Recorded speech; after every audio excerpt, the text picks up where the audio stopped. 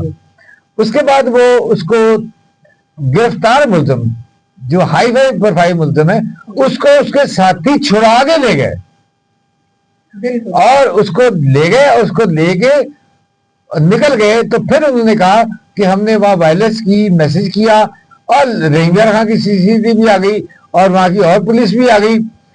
پھر جب پولیس ہر طرف پھیلی تو انہوں نے دیکھا 2 مشکوک گاڑیاں دیکھا.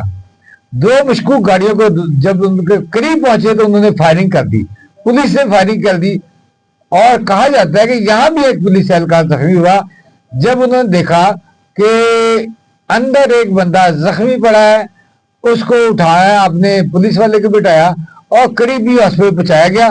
اور وہاں جا کے جب پتا چلا کہ وہ مر چکا ہے تو اس کو شناخت کیا گیا تو بعد میں پتا چلا اس کا نام تیفی بٹ ہے.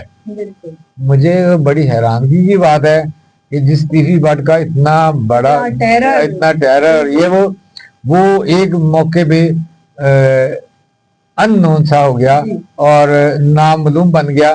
جس طرح ناموں افراد نے چھڑایا اس طرح وہ بھی گمنام سا بن گیا. خیر وہ جو بھی کرمنل ہے میں اس کو یا ان کی ایکٹیویٹی کو سپورٹ نہیں کرتا کسی طریقے سے.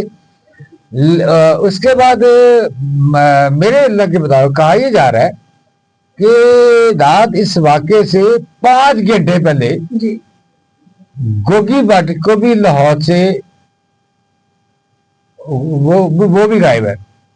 کچھ ذرائع یہ کہہ رہے ہیں کہ شاید اس کو بھی کسی نے گرفتار کر لیا تھا اور یہ 5 گھنٹے کا وہ گیپ ہے جو رحیم خان کی ٹریولنگ کا گیپ ہے.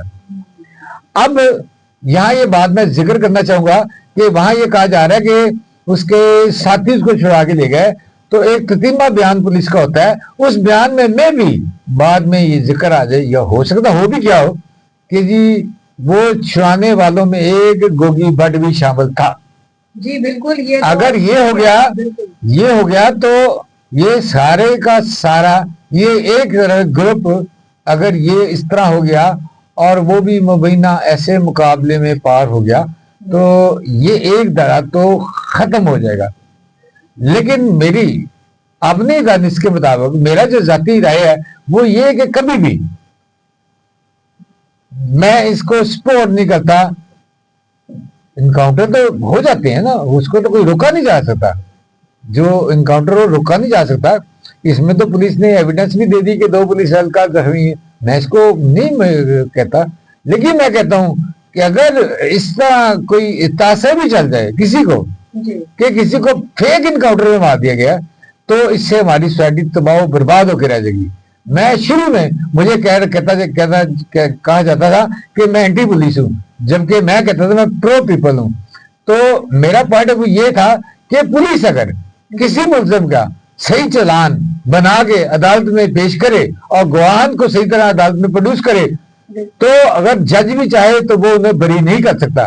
یہاں گڑبڑ یہ ہوتی ہے کہ جب چلان بنایا ہوتا ہے, سپوز 5 ملزموں پہ ایک FIR ہے اور جب پولیس پیسے لے کے کسی طریقے سے کسی ملزم کو اے سے خانہ نمبر 2 میں لانے کے یا کسی کو بری کرنے پہ وہ چھوڑ دے اور 1-2 ملزم رہ جائیں تو جب وکیل جرا کرتے ہیں تو شک کا فائدہ پھر ملزموں کو ہی جاتا ہے اور وہ ملزم بیل آؤٹ ہو کے باہر آ جاتے ہیں یا بری ہو کے باہر آ جاتے ہیں. تو اس لیے یہ سارے جو ہے عدالت ہماری عدالت عالیہ یا عدالتوں پہ کے بارے میں تو ذکر کرتے ہیں لیکن پولیس کے پروسیجر پہ کوئی ذکر نہیں کرتا. میں پھر آج یہ ہر جگہ مقام پہ اس پہ ڈیبیٹ کرنے کو تیار ہوں کہ اگر چلان صحیح پیش ہوا ہو, گواہان صحیح پیش ہوئے ہیں تو کوئی وجہ نہیں کہ وہ ملزم اگر 302 کا ملزم ہے وہ تختہ دار پہ نہ لٹکے. تو اس طرح جب آپ خود ہی ایک انتظامیہ بن گئے اور خود ان کو مار کے خود عدالت بن کے فیصلہ سنا دیں اور خود اس میں اور جلاد بھی خود بن جائیں, یہ اس طرح یہ انارکی پیدا ہوگی. یہ سوسائٹی سماج تباہ و برباد ہو جائے گا, ہمارا بچوں کا فیوچر نہیں کچھ رہے گا. تو اس میں اگر کوئی اس طرح کا تاثر آئے تو میری ارباب جو اقتدار ہے ان سے گزارش ہے کہ یہ تاثر نہ آنے دیں. جی میں نہیں کہہ رہا کون سا مقابلہ مشکوک ہے یا نہیں مشکوک. جی میں کون ہوتا ہوں کسی مقابلے کو مشکوک کرنے والا. لیکن جب لوگوں کی بڑی اکثریت کہہ رہی ہو تو پھر آوازیں بلند ہوتی ہیں. اور پھر ایسے جیسے آج یہ ٹیفی بٹ مر گیا, صبح گوگی بٹ مر جائے, تو پھر چیپو اس کے جو فیملی ہے تو وہ ان کا پلڑا بھاری ہو جائے گا. پھر اس طرح کہ جب کسی کو انصاف نہ ملے تو ہر بندہ بندوق یا اسلحے سمیت آگے ایک دوسرے کا قتل عام شروع کر دے گا. اس میں سڑکوں پہ لاشیں نظر آئیں گی, جو کہ نہیں ہونا چاہیے. کہ اب کچھ نہ کچھ بڑا ہونے والا ہے. سوال یہ پیدا ہوتا ہے کہ ٹیفی بٹ گیا, گوگی بٹ کی زندگی خطرے میں ہے. اس نے جو بھی جرائم کیے یا نہیں کیے اس کا فیصلہ عدالتیں ہی کریں گی اور کرنا بھی ہونے چاہیے. اس کے بعد اس کا مطلب یہ کہ سی سی ڈی کا اگلا ٹارگٹ جو امیر والا یا ٹیپو ٹرکا والا کی فیملی ہے وہ ہوگا.